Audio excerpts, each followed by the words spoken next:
the modern business is a cross-border business.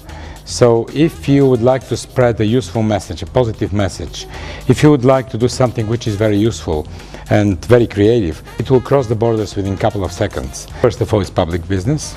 Secondly, it's ethical business. And the messages we spread out is to be public and ethical, and that's it. 10 years ago, I did write the first business ethics standard in the country. It's 10 rules, which we publish in the newspapers, and then I started going throughout the country explaining what business ethics is. And one day in a very small city, a guy stood up and said, "Mr. Behar, what does it mean, business ethics?" And I was really stuck because with one sentence you should explain what business ethics is. Then I created the following definition: doing profits transparently. If you are a PR expert, you go to a client who intends to lie, that his products are perfect products, but they're not perfect products. And he comes to you as a PR expert and he says, "Max, could you please help me of promoting my bad products as a good products?" So if you don't have this internal feeling to be ethical, you can very easily say, "Of course, I will help you." Then you may damage millions of people. Ethics in our business is the base of the base. SPJ, Society of Professional Journalists of America, which I'm a member for maybe 15 years. Every annual congress we go, I buy a new t-shirt, one and the same, just because I love this t-shirt and I wear very often when I go somewhere in meetings, whatever. And it says, "Talk is cheap, free speech isn't." You can talk whatever you want, but free speech requires a huge responsibility. The story started about a year ago when the crisis, the financial crisis started, and it was visible that a lot of people will be stuck in their businesses and will suffer. Then one day I went out of the bathroom, shower, and then I sat in front of my computer. I opened Facebook, and I said I should say something to motivate my friends over there and the audience, to tell them that it's nothing wrong, that crisis happens, so they should fight and whatever. So then I don't know why I wrote rule number 1. I just wanted to say that is the basic rule, the most important rule. So I wrote rule number 1, worst decision is better than no decision. Don't hesitate, don't be bored, don't sleep. I mean, wake up and take decisions, because the crisis requires that. I took my car, I drove to the office, and I go back to the office and I open Facebook. There are a couple of tens or 15 or 20 opinions or comments. And one of them was, "Which one is rule number 2? And I said, "Oh my God, it's now I have a toy." Second project called Word of the Day. Today I wrote word number 224, and the word number 224 today is luck. Every single morning I put another word. We'll publish a book with the same publishing house, 365 words.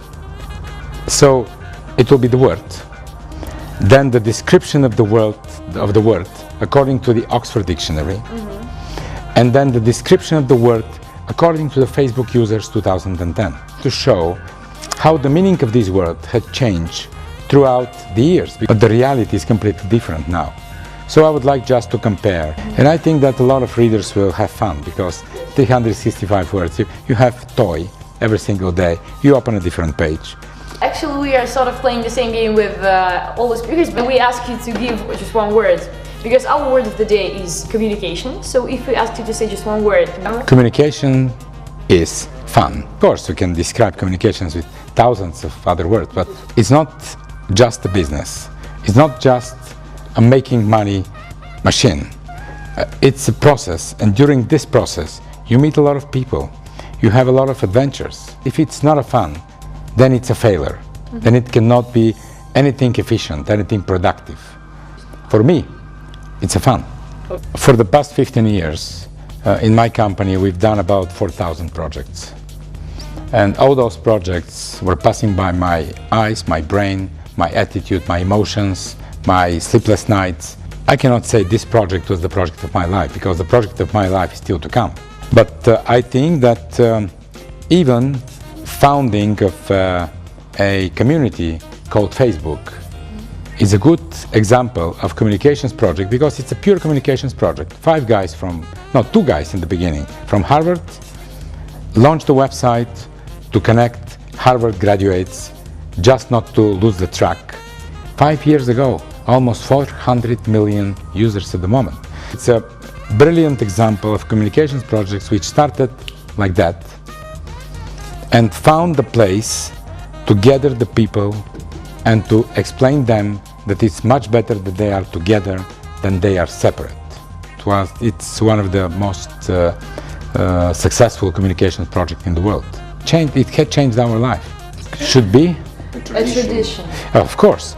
I mean, as I said, when Alex and Diana came first to my office a couple of months ago, and they shared this, that they would like to make a forum in Davos, I was pretty sure that there is a huge need of independent forum organized by the practitioners themselves, which is the case now.